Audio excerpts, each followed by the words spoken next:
before I introduce our next speaker, who is Thomas Wisniewski, I'd like to take the opportunity to thank all of the speakers today. So next talk will be given by Dr. Wisniewski. Dr. Wisniewski is a professor of neurology, pathology, and psychiatry at NYU Langone Health. He received his degree in medicine from the University of London and then completed a fellowship in neuropathology at Columbia Presbyterian Medical Center before completing his residency at NYU Medical Center, where he is now the Gerald and Dorothy Friedman Professor of the NYU Alzheimer's Disease Research Center. He's also the director of the Center for Cognitive Neurology and the New York State-funded Center for Excellence for Alzheimer's Disease, as well as a director of the Pro Barlow Center for Memory Evaluation and Treatment. For more than 30 years, Dr. Wisniewski's research is focused on elucidating the pathogenesis of Alzheimer's disease and prion diseases with an aim to develop possible therapeutic strategies. This work has led to more than 300 peer-reviewed publications, 30 patents, and continuous funding from the NIH for more than 30 years. His work has also helped develop novel therapeutic approaches to AD, specifically in immunotherapeutic approaches that affect both the adaptive and innate immune systems. So his talk today is entitled Proteomic Insights into the Pathogenesis of Alzheimer's Disease, and we look forward to hearing his talk. Okay, thank you for that very nice introduction. As I discussed in my introduction, there's a great deal of heterogeneity in the pathogenesis of Alzheimer's disease. So one of the interests in my lab and group is to try to delve into that heterogeneity. And we in particular wanted to use proteomic techniques since the vast majority of treatment approaches in medicine are at the protein level. Relatively few treatment approaches address RNA or DNA. And we also wanted to use human tissue for proteomic analysis, since the various models of Alzheimer's disease imperfectly mirror this uniquely human disorder. So something that we've been developing over the last few years is a localized proteomic methodology. And in particular, we focused on being able to apply this proteomic technique to formal and fixed archival tissue, because that type of tissue is extremely plentiful and easy to use with. And in the NYU brain bank, which I run, we have many hundreds of these brains available for study, but that's true throughout brain banks around the world. And we've published a series of methods papers on how to do this, and we're developing this methodology further, but with the use of affinity purification steps at the start in a paper that's currently in press.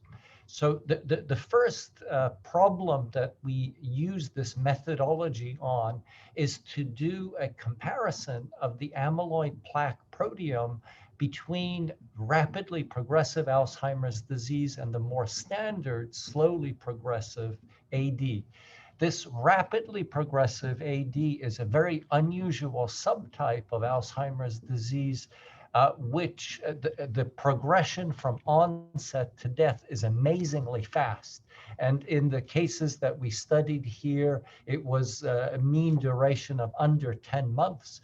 These individuals are often misdiagnosed with having Creutzfeldt-Jakob disease rather than Alzheimer's disease, but at autopsy, their brains are filled with plaques and tangles and look identical to regular Alzheimer's disease. But we wanted to dive in deeper into the proteome here and see if there were differences that we could identify. And indeed, the amyloid proteome was very significantly different. On the left, you see a principal component analysis. between the rapid AD cases and the regular sporadic, showing almost complete separation. And this is again highlighted in the volcano plot, showing very marked separation with some very interesting candidates like PODI, which is a protein not previously known to have an association with Alzheimer's disease, being much more highly expressed in rapid AD versus sporadic. In this analysis, we also saw that there were many more neuronal proteins in rapidly progressive AD that we were picking up, while there were more astrocytic proteins in sporadic AD.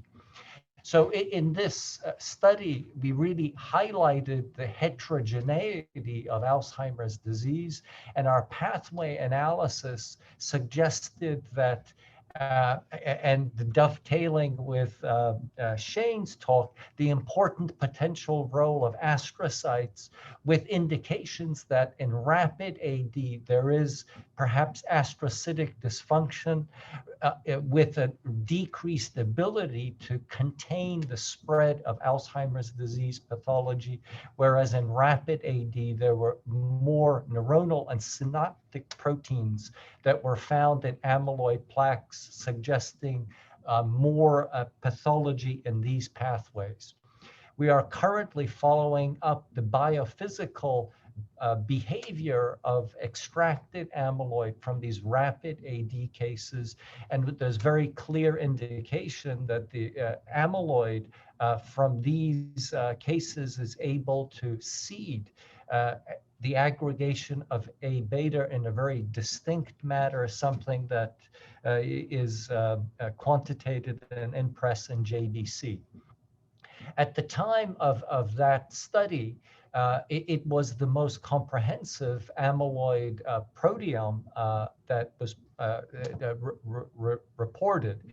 We in fact found 279 proteins in the amyloid plaque proteome of both types of Alzheimer's disease. And many of these proteins, the majority, were previously known to be associated with Alzheimer's disease, which really confirmed the validity of the technique. But in addition, we described 39 completely novel proteins not previously known to have any link to Alzheimer's disease. One of these was cicernin-1, which was previously a rather poorly characterized protein with relatively few studies conducted on its role. Most of the published studies examined the potential role of this protein in cancer. However, it was known to be highly expressed in the brain. There was, again, very few studies on this particular protein. We confirmed that in the central nervous system, it was highly expressed in neurons, as you can see in the immunohistochemical picture on the right. And further immunohistochemical co-localization showed that it co-localized with abnormally phosphorylated tau and neurofibrillary tangles. And you can see the co-localization of the cicernin-1 immunolabeling in green with abnormally phosphorylated tau using PHF1 and AT8. And the merged images showing the co-localization at the bottom. We then looked at this co-localization at different Braak stages, so at early tangle formation stages and late tangle stages formation, and really there was co-localization both early and late in the accumulation of tangle pathology in Alzheimer's disease. Immunoprecipitation studies showed that we could use cicernin-1 antibodies to co-immunoprecipitate the abnormally phosphorylated tau, confirming the in vivo interaction between these proteins. We then looked at the distribution of this co-localization in a variety of tauopathies, and we found very interesting distinctions in that tauopathies where you have a mixture of 3 and 4 repeat tau, like Alzheimer's disease, Down syndrome, and primary age-related tauopathy, there was clear co-localization. However, in conditions where you have just 3 repeat tau accumulating or 4 repeat tau, such as PSP, there was no co-localization. So this really documented the first abnormally phosphorylated tau protein, which specifically associates with a particular tau conformer, one that requires the presence of both 3 and 4 repeat tau, consistent with there being very specific tau-associated proteins that can influence its conformational state.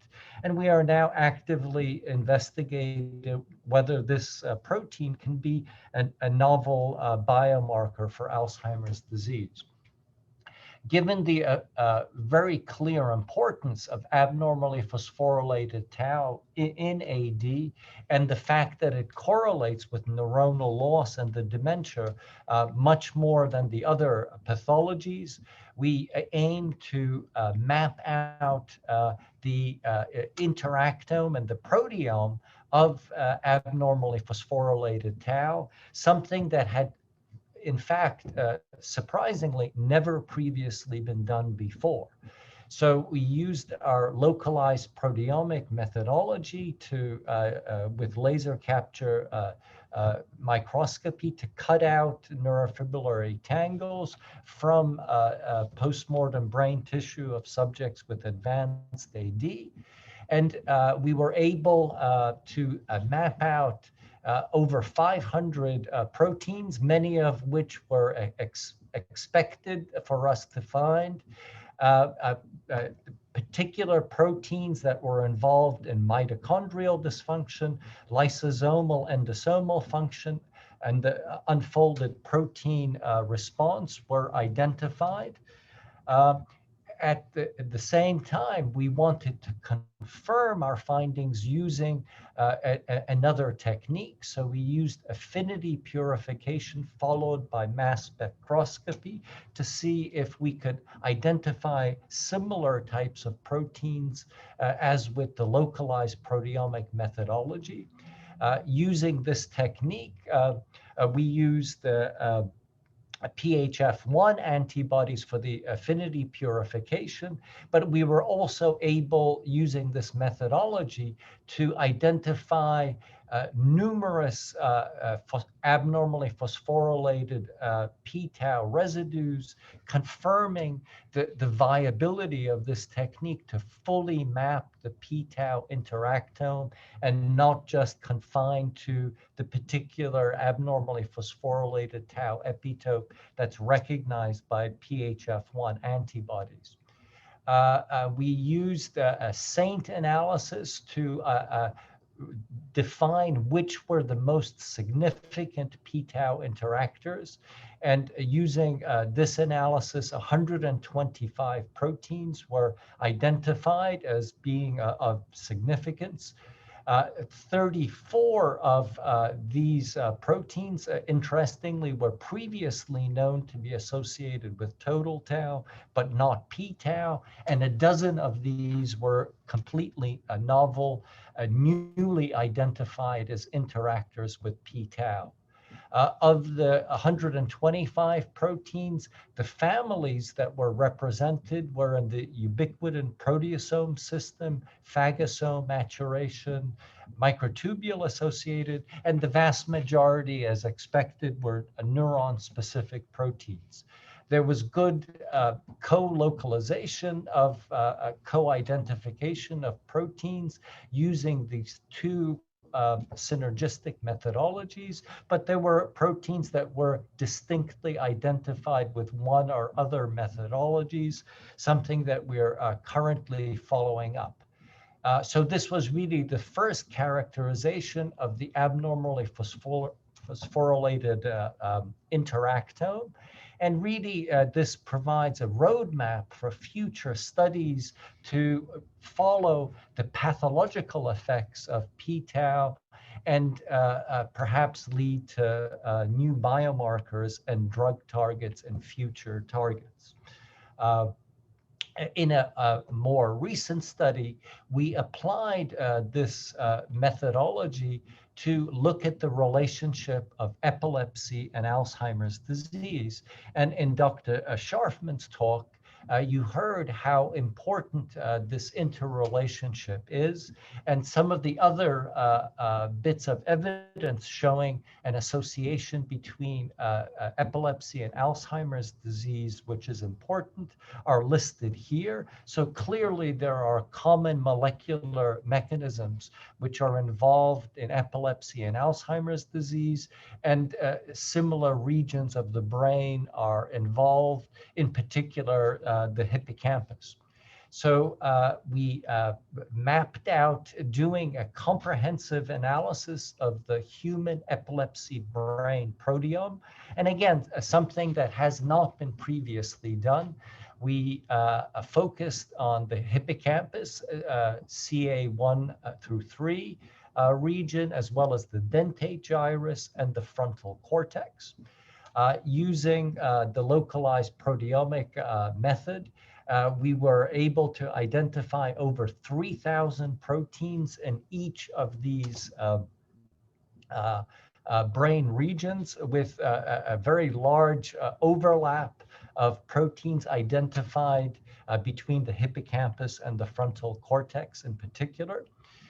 When we did a comparison of the proteins that were identified in these 3 brain regions, there was very good correlation with the hierarchical clustering showing common up and down regulation of these proteins, thus verifying similar pathways being involved in each of the 3 brain regions. We subjected this to pathway and network analysis as depicted here, and comprehensively mapped out the types of proteins which were up or down regulated in the epilepsy brain. This network analysis specifically identified proteins involved in protein synthesis, mitochondrial function, G protein signaling, and synaptic plasticity. And in particular, a significant finding was that G protein subunit beta 1 was very much decreased in epilepsy in all the 3 brain regions identified, with very marked changes. This protein and this group of proteins are known to be mediators of neuronal excitability. But in fact, currently there are no epilepsy treatments that target this pathway. But there are numerous FDA-approved medications which, in fact, are able to manipulate this pathway.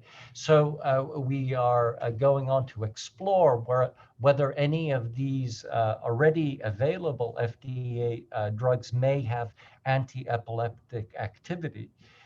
In our ongoing work, which we have applied for further NIH funding, we want to compare the proteome of Alzheimer's disease cases with and without epilepsy. So perhaps we can identify therapeutic targets which can be applied both for epilepsy and Alzheimer's disease concurrently. And that's the subject of ongoing work. So all of these studies were a big team effort, and the folks involved in the various sites are listed here with funding from NIA, NINDS, and the Alzheimer's Association. And this is a picture of many members of our Alzheimer's Disease Research Center, taken pre-COVID times, that hopefully that's something that we can return to by the end of this year. Thank you.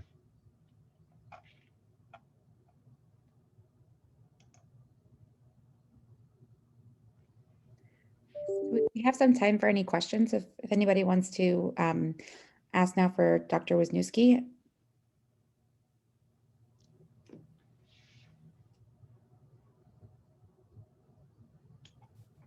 I have another question, Thomas. You know, this is a really, really interesting patient cohort. Do you have, or are you able to tell us how prevalent these are in the population? Is it just a population of patients that exists only in Western populations, or would we also expect to see this in some Eastern European, Southeast Asian, African populations? The rapidly progressive? Yeah. This is a worldwide phenomenon. Okay. So the factors that are involved in the speed of progression of Alzheimer's disease have not been well mapped out. So this is what really is the substrate for selective vulnerability or resistance to Alzheimer's disease pathology is a key question in the field. And we turn to these rapidly progressive cases to examine one spectrum of that phenotype. And we're also interested at the same time, and we have ongoing proteomic studies in collaboration with Rush University to look at folks who have high amyloid burdens and are cognitively normal, who are showing resilience. One really has to map this out. And I think once we get a better definition of the pathways involved in resistance and vulnerability, that will have likely both biomarker and therapeutic implications. And if I could ask a very quick follow-up then, I love that this is the proteomic study, but given the importance of risk factors like ApoE and clusterin, is there any interest in doing some lipidomics as well and looking at how the lipoparticles may be changing in this cohort? Well, so I mean, we're going on to the next obvious question as to how ApoE expression affects this proteome, and that's in fact the key topic of that PO1 that we got funded. So that's all ongoing, and that's a critical question. Dr. Wisniewski, there's a question in the Q&A box. Dr. Shao, do you want to come on to ask your question, or if you do, you can raise your hand in the Zoom. Otherwise, I can read it out. So I mean, I see the question is the age of onset distribution between the rapidly progressive AD and sporadic AD cases different? And the rapidly progressive cases tend to be a little bit younger, but there isn't a big age discrepancy between the two. And another significant difference between these two cohorts, despite the neuropathology again looking very similar, is that the ApoE4 allele distribution it doesn't play such a significant role in the rapidly progressive cases, again pointing to the fact that the underlying pathogenesis of rapidly progressive AD is quite distinct. And from a clinical standpoint, these cases are really quite fascinating, and they're very tragic. But being able to address what's driving the pathology here is certainly a very important goal that likely will have ramifications for regular AD.